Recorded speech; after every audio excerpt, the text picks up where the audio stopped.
Hello, and you're very welcome to the Townhead podcast. It's season 4, episode 11. This keeps going. Oh my God, I'm fed up of this already. Look, it's disappointment in Dalymount as Dundalk fall to a 1-0 defeat with Akintunde stealing in for a header with 10 minutes to go. Mind you, there was about another 10 minutes of added time after. To have absolutely no added time at all tonight and to go through this match with us tonight is Stephen McKevitt. Steph, you're very welcome. Thank you, Christopher. There will be no added time tonight. We're getting in and out of here fairly quickly. No. Steph, look, it's another defeat. There's definitely plenty of positives to be taken, but unfortunately not on the scoreline. Yeah, it was a bit like all bark and no bite, I suppose, up top. It's pretty much along the same lines as Oriel Park the other night, except unfortunately we conceded this time. So after about 60 minutes, you're probably thinking this is going to end another 0-0 draw. Yeah. But unfortunately, they got the all-important goal. Like you said, we did show very good signs. We did get a couple of dangerous crosses along the 6-yard box, and unfortunately, we didn't have someone just there at the right place at the right time, like we'd spoken about, to just put them tap-ins in. But yeah, like you said, we play well to a certain point, and then I don't know whether it's lack of ideas, wrong decisions, or just not having a killer instinct or something like that up top. So yeah, it's just frustrating again, I suppose. Look, we knew going into this one that Zach Johnson would be missing and John Mountney. So in came Mayowa and Doyle. Doyle was a bit of a surprise. I know you love to send the old teams into us. Even that one caught you out.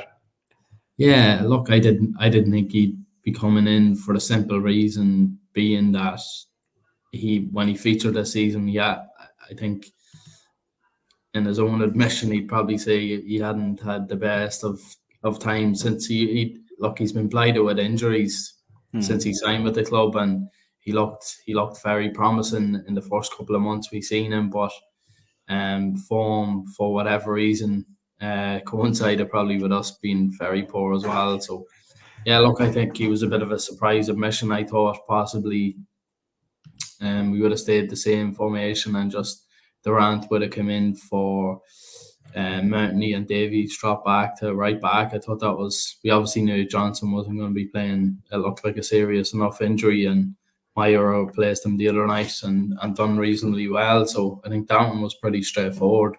But yeah, I think Paul Doyle was the bit of a curveball.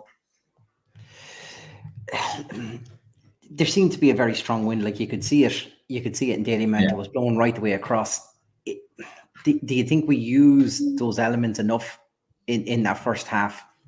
Like we had plenty of corners and everything. They just need to be swung out a little bit more, so they're kind of dropping in the 6-yard box maybe. But we tend to kind of, it was a busy box that was in there. Could we have done something different, or how do you use that? Because if you ask me, in the second half, I thought Bowes used the elements a whole lot better. The ball hung up a little bit more for them. They got big guys in underneath it, but we just didn't seem to have that same prowess. Yeah, like look, you could see the game plan. It was sort of clear as day. They were trying to isolate that Estonian right back against Robbie Mann, and the once or twice he did get the ball into his feet, he looked a lot sharper and looked a lot more dangerous. I think the chance right at the end of the first half typified what he's all about. He drops the shoulder, lets the ball run past him, and it's just raw pace to get there before the defender, and it's a smashing ball across, and it's just a pity someone couldn't knock it in. But look, I thought 3 or 4 times you get free kicks halfway through our half, and they're just smashed. I think there was a couple of people guilty of it, like Shelby, Doyle just spring to mind, but there was 1 or 2 others as well, and they were just overhinting it that slight bit.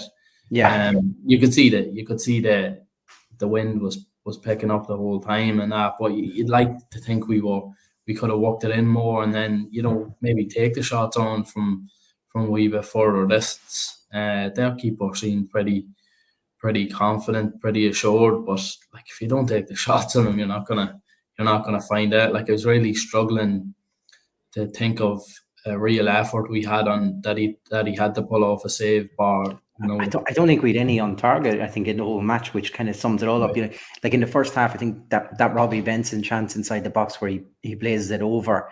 That was probably one of our best chances, and we got to do better with those ones, haven't we? Yeah, like even like I know McDade not starting was a bit of a surprise for me. He always looks wiry and dangerous, and I was happy enough to see him on the bench. But obviously they've played on Friday as well in a tough match against Shells in a derby. But like when he come on, he just cutting in and he 2 or 3 snapshots that Shelby's pulled off two very good saves, and even Rooney taking it on to his right and firing it is a third excellent save for me. His reaction for it was brilliant. You know, you were slagging me the other day for not giving him enough credit, but like they were having the shots from distance and they were making the keeper pull off the saves, and they were getting corners. And look, after I don't know why we were hitting outswingers, because you know it's so hard to judge when you're hitting an outswinger with that strong wind. You don't want to put it in too deep, or it just goes, or too close to the goals, or it just goes over, and then you're trying to judge it. But if you just whip it in, then the ball's going goalwards anyway, and it just takes a wee flick. Anything can happen.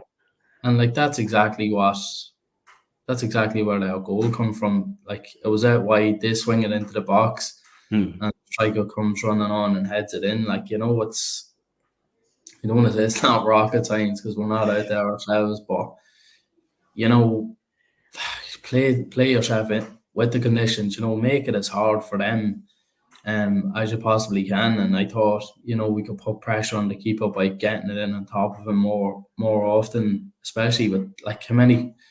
You probably have the stats there, but it seemed like we'd plenty of corners in the first half for sure. I thought we could have switched to in swingers. With the keeper, and you know, like look, if you're defending the corner and you're going back towards your goals, you're in a dangerous area. But if the ball is coming out and coming in towards you, like, you know, it's going away from goal, you're happy enough as a defender to go and meet it and try and clear it. So 7 corners in the first half. 7 corners in the first half. Like the wind's massively strong, like there. But you know, I just thought the final ball most of the time just a bit lacking for me. Or if we eventually did get a good ball in, a dangerous ball, there was just nobody there to get on the end of it.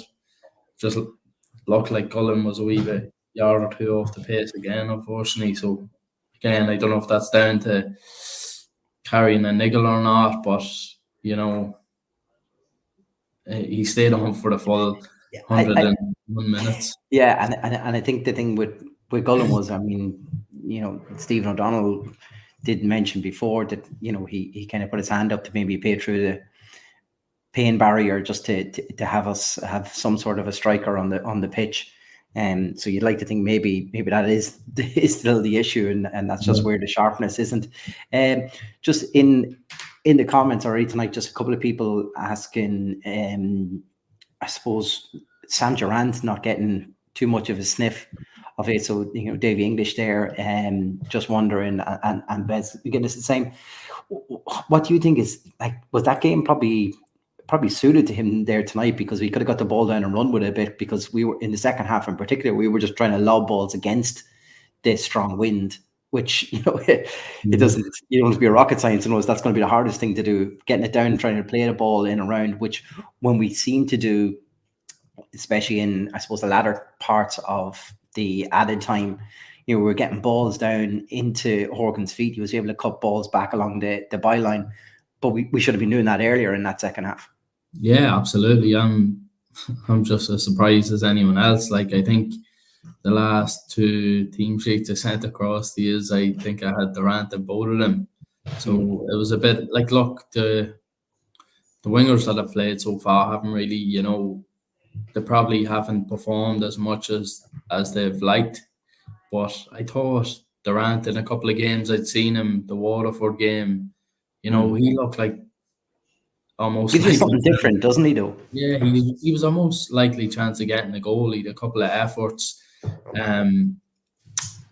You know, he gets the ball. If he's on the left, he cuts inside, and he just seems to glide away from defenders. And like you said, like if you can get the ball into his feet, then he's going to be a threat. So I thought, you know, against the wind, you think it'd be an ideal scenario to get him into the game. But for whatever reason, I'm not sure. I'm not sure why he wasn't thrown on. Even like, I don't know, like the boys are only in there, they're only standing in for the time being. But like they bring on Kenny with 30 seconds to go of normal time. You're thinking, yeah, we're 1-0 down. Like get the 2-1 soon as you went 1-0 down. Get two players on and give them something to think about. Give it 5 minutes and then have a go at it at the end. But I know, look, it ended up being an extra 10 minutes or whatever it was, but you're just saying, like, that could have been 20 minutes possibly if they had gotten him on at least in the 80th minute, maybe. But I don't know what the hold up was on getting him on. And look, he's only back from an injury apparently, but if he's fit enough to come on, you'd like to think he'd last at least 10, 15, 20 minutes. Ansley having to come on for Mayo as well, like when you knew Akintunde and that was going to come in the second half, you really needed Mayo's physicality in there, even for their goal. It's Archie Davis that's left with Akintunde as well. You want one of your bigger centre halves going and challenging him for a second, because he's going to be the one going for it. It probably weakened their back line slightly in the game plan that they had. Yeah, and that's probably something Maya was going to have to work on. Like he's over eager at times. He's probably going to have to get it into his game more or less. Every ball doesn't need to be won. Sometimes if the striker's back to goal and he sends the ball backwards, then his job's done. I often find that he's probably trying to might come across harsh, but he's trying to show how strong he is or how physical he is against the striker. If a striker and that big Polish lad was, he seemed big. He was a unit.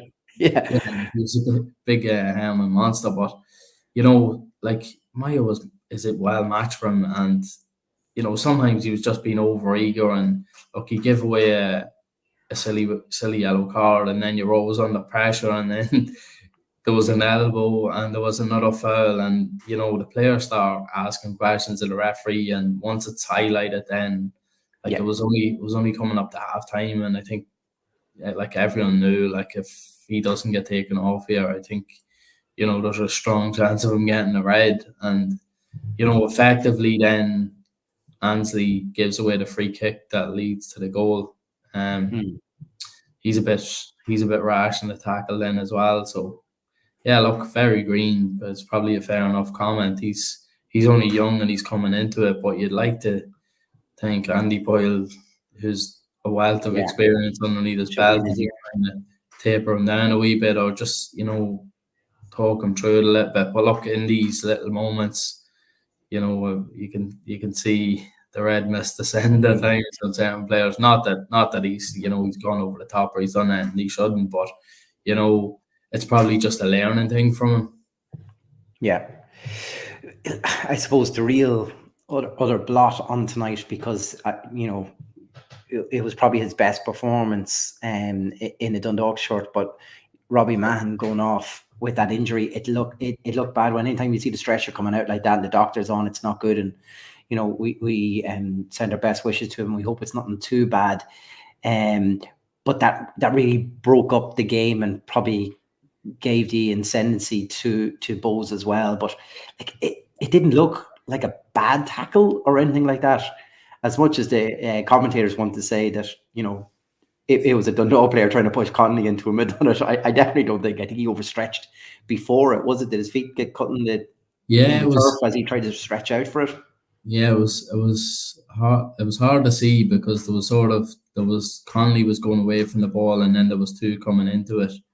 I think it was Mahan and possibly Bradshaw or one of the centre mids. But yeah, it seemed like Connolly, got tangled in legs, and Mahan's just unfortunately come off the worst. And we could see he was sort of in trouble straight away, and then probably just the pain probably just kicked in then, and it looked.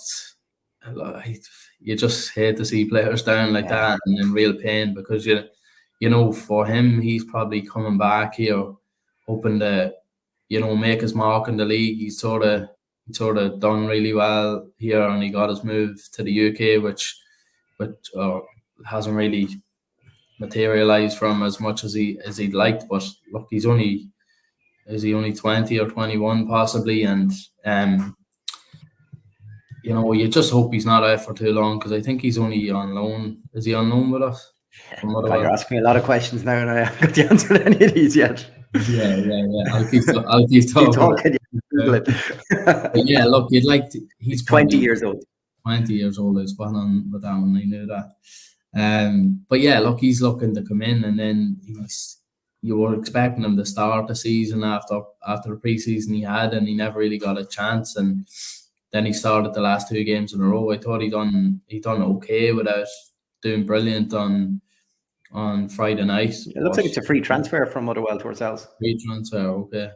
Yeah, but as you say, though, it's even coming in as a free. You still have to feel you have to prove yourself anyway, though, don't you? Yeah, and he's probably itching to get going, because if he's come to us, then he's obviously not been playing much with Motherwell, or he hasn't been doing as well as for them to let him go for free. So yeah, look, I think he's just very unlucky, and hopefully it looked worse than it actually materializes. It happens at the worst time, because in the next couple of minutes after that, Bows make their substitutions, and McDade and Akintunde came in. I really felt when they came in with a lot of energy, and it really, with being able to utilize the conditions a whole lot more, you could just see they definitely upped the tempo. You've already mentioned, Shelby with two big saves in the moments that happened then after as well. But I thought for the guts there of an hour or more, Dalymount was silent. The crowd weren't happy. You could tell. And then all of a sudden, it just took the initial save. Was that McDade cutting in? I can't remember now. If it was when Shelby saved it with his hand coming across him, and that got the crowd up, and then the save at the back post then very shortly after, and you could just tell their tails were up from that moment then, couldn't you? Yeah, look, I think it just give the crowd a bit of a lift, and that coincided with the few big chances they had. But they were the players that came in as well. So Akintunde is always a handful. He seemed to be doing quite well with them last year. I think he might have picked up an injury, or Afalobi came in then, and we all know how well he done. But I think when you pair up our substitutions with theirs, like the options we have are like Ryan O'Kane, who's still learning his trade, and Owen Kenny, the 2 attacking options we brought on. And then it was just Keane for Doyle, which is just kind of like for like before that, wasn't it? Yeah, Keane for Doyle, and look, he hasn't really established himself in the league. He's had a lot of injuries. He's played with UCD. No offense to UCD, but they bring on Dale Rooney, who was probably top assists in the league last year. McDade, who's been over in England as a season pro, and Akintunde, who's very dangerous, and end up, Rooney gets the assist for the Akintunde goal. So look, it's probably a measure of the profile of the squad we have compared to the profile of the squad they have. I know, like, they had the luxury of resting 6 players from the match the win against Shells on Friday night, and look, unfortunately, like, we don't have that luxury at the minute, where the players that have come in haven't really performed, and we're just having to rely on a core bunch that done well, and the boys stuck loyal to them. So you couldn't really complain about the starting lineup, or well, not complain about it, but the only surprise was Doyle, I suppose, for me anyway. Just when they, they make those, I suppose, more positive substitutes, they're on top in the game. I think McDade also had that other free kick. He tried to catch Shelby out at his near post, but goes into the side netting. But straight after that, we just make that substitute Keane for Doyle. Was that the time you want to be throwing on Kenny and then nearly just to give them something different to think about? Yeah, or even bring him on alongside or Durant at that stage, something that's going to change the way we're playing, because going like for like when they're on top, Yeah, and look, they probably thought maybe Doyle hasn't played many minutes or many 90 minutes anyway, at least. So maybe they're trying to stop the tide at that stage. But yeah, look, bring somebody on that's going to be energetic. Like Durant and Kenny Kenny got himself around when he was on, and we've seen Durant do it. Anytime he's come in, he looks like a bright spark. So look, I'm not really sure on the Durant one, but yeah, you'd like to think at that stage, it's 0-0, bring them on, or even 1-0, try and get them on and try and go for it a little bit. You might as well lose 2-0, going for it, yeah, and settle for 1-0 without a shot on target. So. Would you say probably the only real bit of quality the whole night was that Dale Rooney cross in from the free kick for the winner? Yeah, look, they've had a few long range efforts, but nothing really that Shelby wasn't up to. That's all right. Look at you now; you're picking him up. Well, I was just going to lead into. I thought he was poor for the goal, to be honest with you, because it's a dangerous ball into it, but you'd like to think that's the goalkeeper's area. He half comes for the ball and he half doesn't come for the ball, and he's sort of caught in no man's land. So if he stays in his line, he might have a better chance of saving it, because the time between the header and the ball going into the net, where it's point blank at him then at that stage, isn't it really? So he sort of does make an effort to come, and maybe he realises, I'm not going to get here. I wonder, is it something to do with the float of the ball just in the wind, that he was maybe finding it harder to judge at that stage? And I understand what you mean, because the ball, you would have thought the breeze is probably hanging it in the air and bringing it closer to goal with him. Could he come and at least compete for it to put off Akintunde coming, maybe, especially, you'd like to think he's got one eye on the incoming players, and you could see that he got round in front of Archie Davis as well. There was a group of about 3 players there. Archie Davis ends up on the outside of the 3.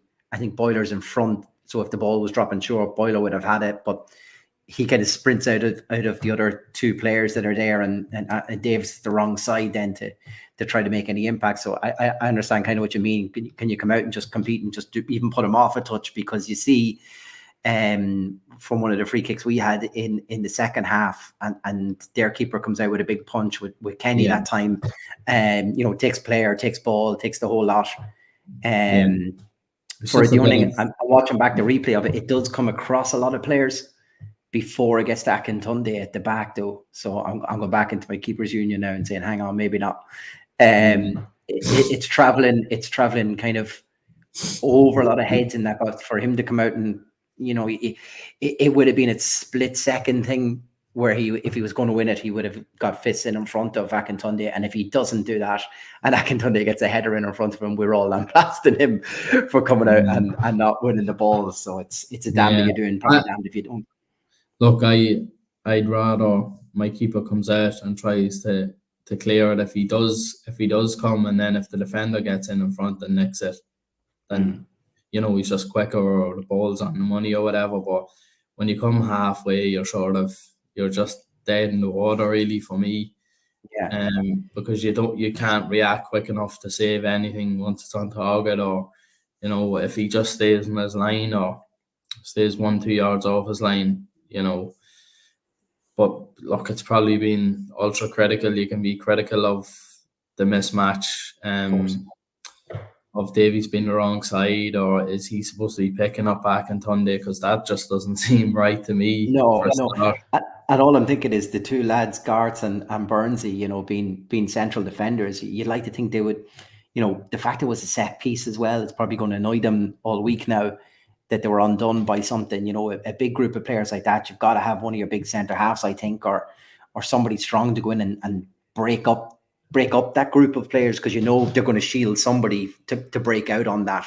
So you need someone who's just going to block that run and kind of stop it. And you like to think neither of those two lads would have been letting that happen in their day anyway. Yeah. Look, I'm sure both of them would have been itching to head that ball away, and they would have if they could. But yeah. Like, where I suppose there's people are kind of asking, what does this result mean? Would that put off any managers from potentially coming in here or anything?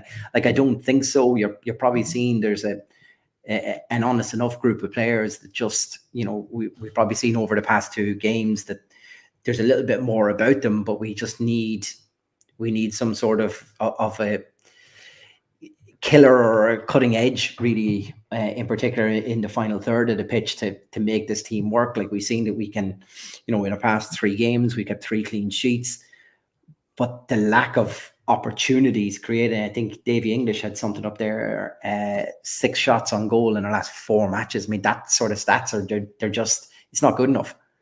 And that'll kind of kill you. And like no shots on target today, for all the huff and puff and having the breeze with ourselves in the first half, we didn't make that count. And you think the one, we're talking about the goal and 3 other big chances, but they're all on target from them and they're all utilising the breeze.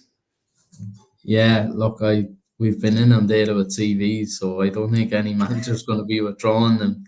And look, the performances the last couple of days will give anyone, seriously looking at coming in to do the job good hope. Like, but yeah, look, if we don't have a shot on target, we're definitely not going to score unless it's an own goal or something like that. So yeah, look, that's massive. Like 6 shots in 4 matches is 6 shots on target in 4 matches is poor. Like you'd be liking to do that in 1 or possibly 2.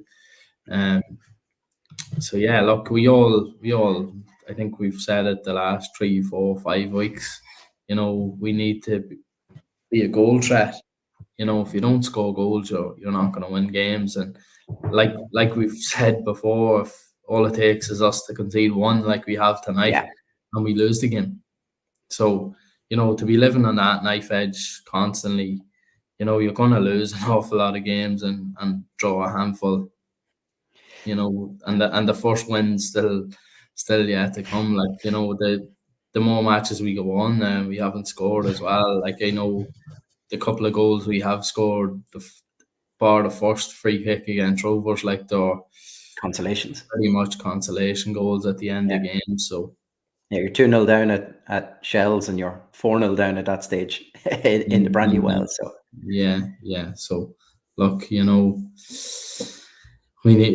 all know what needs to happen. We need more midfielders shooting on target and strikers being in the right place at the right time when the crosses come in. Corey Hallam wants to know, is there any manager rumours going on? Plenty of rumours, but I don't know how much any of them is true or not. I think the old rumour mill's in overdrive. Davy English told me Young McCourt's taking it. Might work out at the end. I mean, you're looking at a trip to the showgrounds now on Friday. I mean, what can the lads do different, Steph? Do you feel like, is it we keep going this way? Do you throw something, something wild in there now and try to spice it up? Try a different formation? Like what can you do? Bear in mind that you're not going to have the full week again for training and working on and focusing on this match ahead. Yeah, well, look, we haven't the full week, but you'd like to think having this match, I know we've had 2 now in the last couple of days, but you'd like to think having this match actually gets us up to speed a little bit more. Okay. Like the players that have been playing, for me, the players that have been playing hopefully are a bit sharper and a bit more match fit, because some games we looked like we were over rotating it, and like the continuity wasn't there, and whatever else under Stevie. So hopefully the match was a positive. We definitely don't want to revisit the nightmares at Oriel Park against Sligo. Like they're on a bad run of form, so I hope they're not just looking at us thinking, happy days. We'll get back on form against Dundalk now on Friday night. But yeah, look, all joking aside, I'd like to see us play two up top now. Don't ask me what to do. I'd like to play up top. Well, there's my next question gone. Scratch that one. I think when I was thinking back earlier and yesterday, the game against Sligo, like they played two up top against us, and it seemed to just totally throw us. Most teams play one up top, but they had Mata and they had Chapman, and Mata was like pinning as the 9, and Chapman was busy in front of him, and it just like Boyle and Mayowa that night didn't know whether to go, sit, drop off, go high, and it just causes all sorts of headaches that we couldn't deal with. And before we knew it, I know there was a couple of individual errors there as well, but before we knew it, 1-0 down and the game was over. And I was lucky to be only 5 in the end. So does that take the pressure off Gullen then as well? Like, do you think, like there tonight, I think he's gone up and challenging with Keita for headers there tonight, but like who's he heading it on to? Because there's no one in behind him. So like if he wants to go and be the battering ram at the front, you need someone like a bit of pace of Unkenny or Sam Durant or something like that to kind of play off that. To occupy defenders. Yeah, and look, if I was to have a go at the starting 11, I thought like how good was Benson on Friday night. I think he was a lot of the majority of people's picks for man of the match. He was busy. He was playing the 8. He was going box to box. He was getting the ball, picking it up, driving with it, playing it out wide. Today, was he a bit non-existent, particularly in the second half? He actually got substituted, and I was like, shit, I actually forgot he was on there for the last 15, 20 minutes. He was totally out of the game because he was probably playing in that bit more of an advanced role with Doyle on. So like I was thinking, Hogan looked bright enough in the 10. I would have left him there. And brought in. That's what I was thinking. Bring in Durant on the right. You're mad to get Durant into this team, aren't you? Give us a bit of legs, a bit of dangerousness about us. But we've seen that against Cork last year, didn't he? When he had that time to run on, he's not scared to take on players, and maybe that's what we need. And then get a shot after it. Sometimes they could be a while, but at least he's shooting. Yeah, but like Benson's gone from being in the 8, he looked at home, to possibly playing higher up the pitch, and then he's just not as involved, and he comes out of the game a little bit for me. So I was sort of thinking, we already have 2 injuries, so don't reshuffle the whole thing. It sort of just changed the dynamic for me a little bit with Doyle coming in. Doyle was sitting deeper than Benson was, so and High was still doing his thing where he was getting the ball and playing some nice balls. He did overhit 1 or 2 as well, but he played some nice balls as well across field. And look, if we're gonna have one criticism of the starting 11, that probably would have been it for me. But who am I? He looked decent again tonight. Looked good on Friday night as well. Bradshaw in the left back is that kind of his role now? You'll see at least till the break, if we're going to strengthen somewhere, do we try to strengthen there? And he seems our most competent left back anyway. Yeah, look, I thought he was probably man of the match for me. I thought he was excellent. He snuffed out a lot. Most, if not all the times, he's won all his battles, and then he was just playing the simple ball. There was a time I thought he was going to be under pressure, and the winger came down his outside, and he just cut it on the inside, on the outside of his left foot, and just It's lovely uh, that. made the winger look like a bit of a fool. Like he was sending him to Leo Bullocks, I think. But yeah, look, and then he just plays it simply, and he's strong. He wins his battles. You know, I thought he was very good. You know, we were sort of saying, you know, he was put in left full, and he done a job, and you're sort of thinking, you know, if he does it again, then you could sort of say, yeah, no, he can make that position his own now, and I think he's done really well tonight. I think for me, he was unfortunately a defender again, up for man the match for me. But well, it's funny. Like we'll kind of wrap it up on this because we done long enough on Friday night as well. But the two games that Garth and Burnsy have been in charge, like we can see a more positive attitude maybe around the team, a little bit more spark around the team for it. But like, can you see a little bit more? Like, have they tightened up at the back a little bit? Do you feel have they kind of like what's the real positives you see from the two lads coming in and maybe stabilizing this slightly? We don't look I don't think we look as porous anymore. Yeah, look, I think we were very vulnerable when Stevie was there, and I don't know, it was hard to put your finger on it, but like for me, if I was in that team and you were playing, like you have to have a bit of player pride about yourself. You're looking around going, we're bottom of the league now. So I think, you know, maybe players' attitudes or the reactions, like I don't think Burnsy came in and waved the magic wand and next of all they're all great defenders and you know they all can play a certain system after what was it, Tuesday, Wednesday, Thursday, 3 days. Yeah. So yeah, look, I don't think the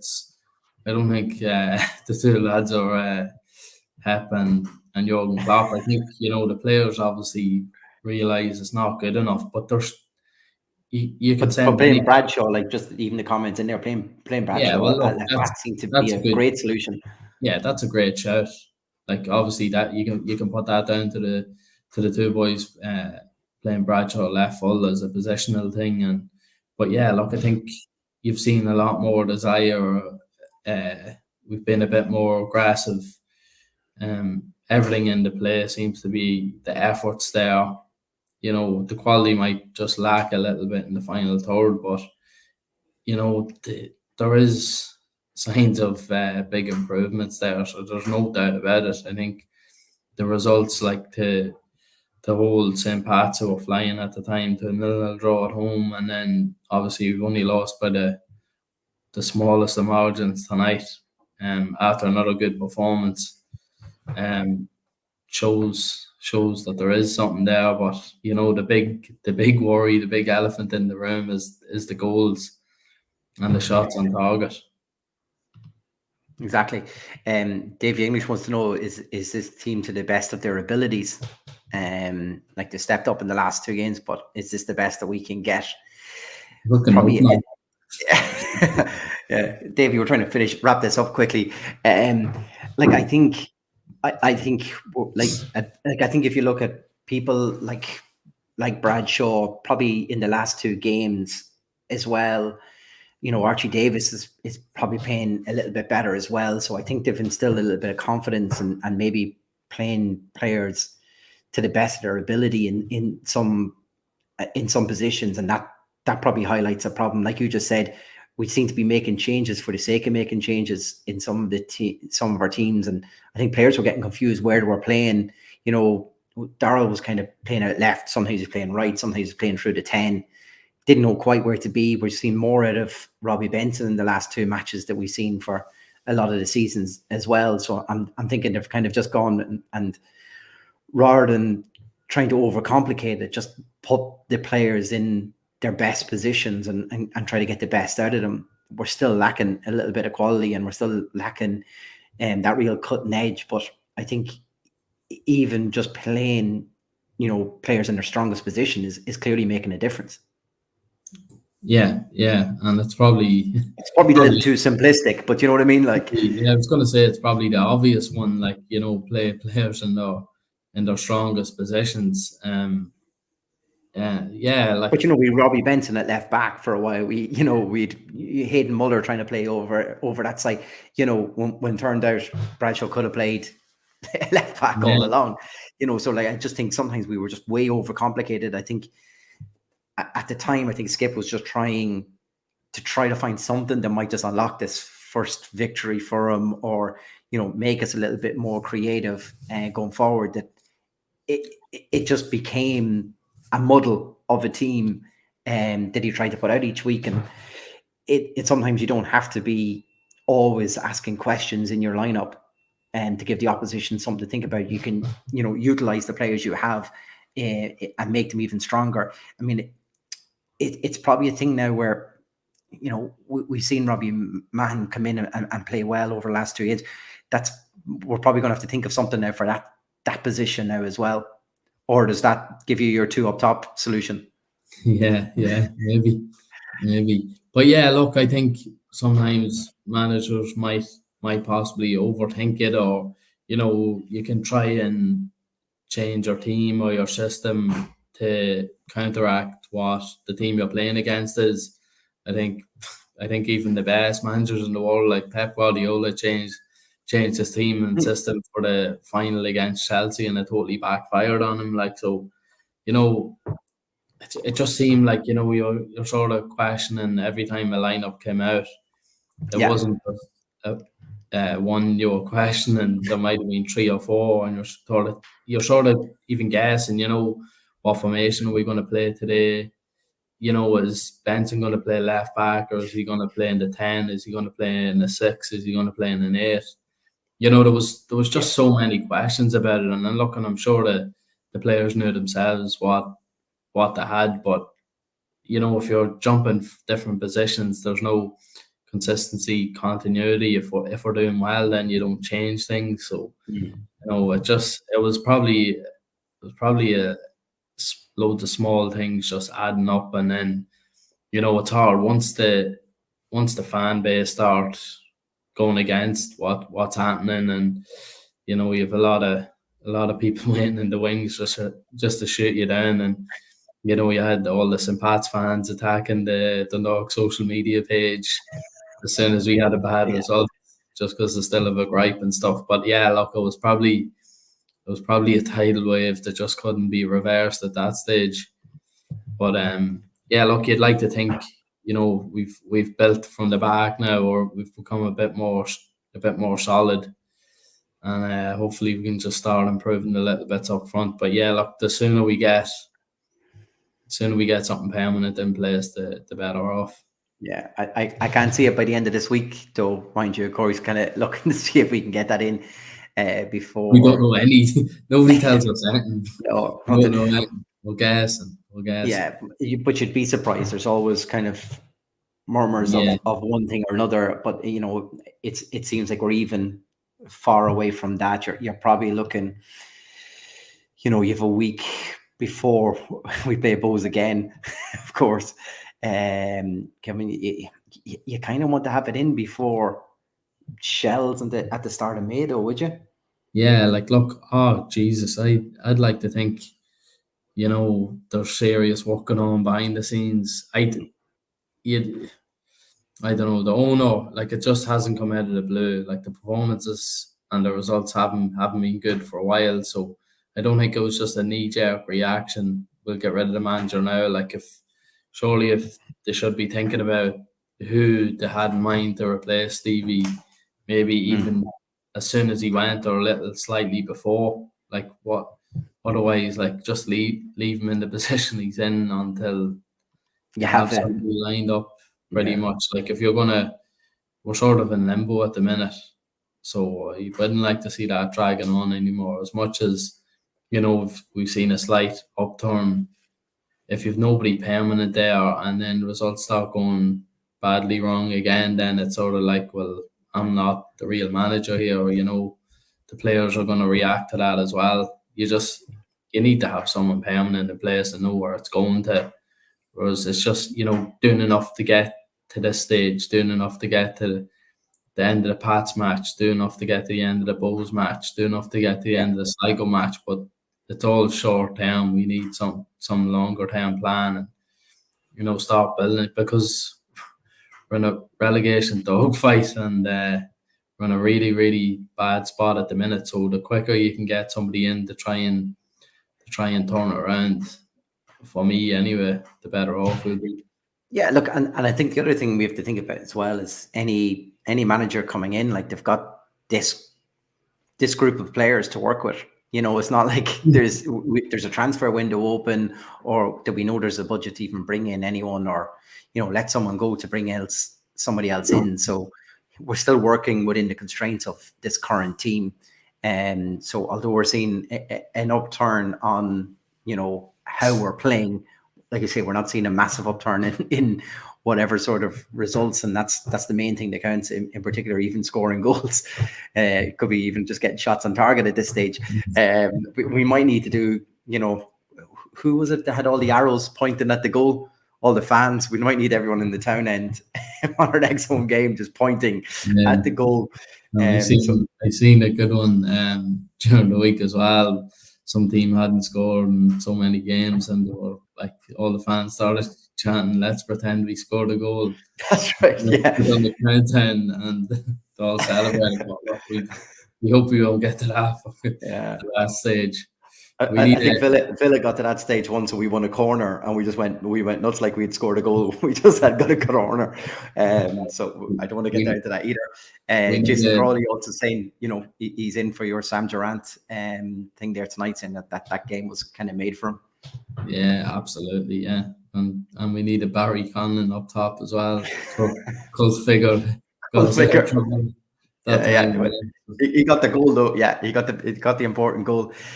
Look, Steph, like I say, you have lunches to make, so we better not drag this out any longer on the school night. On a night, unfortunately, where Dundalk did concede down to a 1-0 defeat in Dalymount. It's onto the showgrounds on Friday.